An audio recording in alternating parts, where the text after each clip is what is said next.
ஊரை அடித்து உலையில் போட்ட ஒரு கட்சி 25 கோடியை தூக்கி எறிந்த போது அதை கவ்விக்கொண்டு அவர்கள் பின்னால் வாலாட்டி திரிந்தவர்கள் தானே நீங்கள். நான் ஒரே ஒரு டவுட் தான் உங்கள்கிட்ட கேட்கணும். சூப்பர்ண்ணே கேளுங்க. சோறு திங்க வேற என்ன இன்னைக்கு குடிமொழிக்கு போயிடுச்சுன்னு ஆட்சியை கவு பண்றீங்க. என்னங்க, ஒரு வீட்டில் 70 வயது பெண்மணி தனியாக இருக்கும்போது மலத்தையும் சாக்கடையும் கலந்து ஊற்றுகிறார்கள். அன்னைக்கு வாயை திறந்தாரா இந்த சண்முகம்? அன்னைக்கு சட்டம் ஒழுங்கு சீரழியவில்லையா?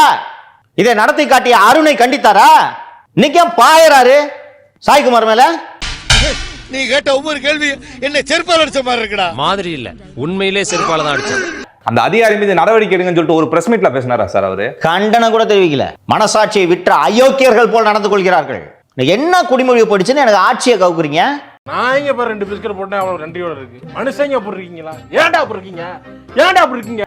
ஒரு காலத்தில் டெல்லியின் ஆட்சியை தீர்மானித்த கம்யூனிஸ்டுகள் இன்று சுருங்கி சுண்டைக்காய் போல் ஏன் இருக்கிறார்கள் என்பதை அவர்கள் மறுபரிசீலனை செய்ய வேண்டும். இது போன்ற ஆணவ போக்கின் காரணமாக.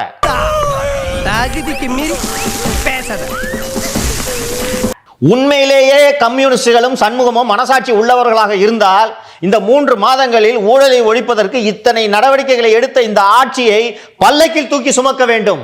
கம்யூனிஸ்டுகள் என்ன தப்பு பண்ணிட்டாரு? ஏரி மேல போய் பிரிகேட்னு ஒரு கம்பெனி வீடு கட்டுறான், தலைமைச் செயலாளர் அவர் மனைவியை சேர்ந்துக்கிட்டு அதுக்கு அனுமதி கொடுக்குறாங்க. அன்னைக்கே ரோசம் வரல சண்முகத்துக்கு? உனக்கெல்லாம் வெக்கமே இல்லையாடா? சோறு தானே திங்கிற. எரிச்சல் வருது இவனை. நான் கெட்ட வார்த்தையில திக்கி போயிடுவேன். அந்த தலைமைச் செயலாளரை விட மோசமா இவரு. திருடர்களை அதிகாரிகளாக வச்சு ஆட்சி நடத்தி கொண்டிருந்தார்கள். இந்த முதல்வருக்கு என்ன செய்கிறோம் என்பது தெரியும், தெரிந்துதான் அத்தனையும் செய்கிறார். ஒரு பொம்மை முதல்வரை பல்லக்கில் தூக்கி சுமந்துட்டு இருந்தீங்க நீங்க. இந்த ஆட்சியை மக்கள் விரும்புகிறார்கள். கம்யூனிஸ்டுகளை கணக்கு எடுங்கள், எடுக்காமல் போங்கள். மக்கள் இந்த ஆட்சியை விரும்புகிறார்கள்.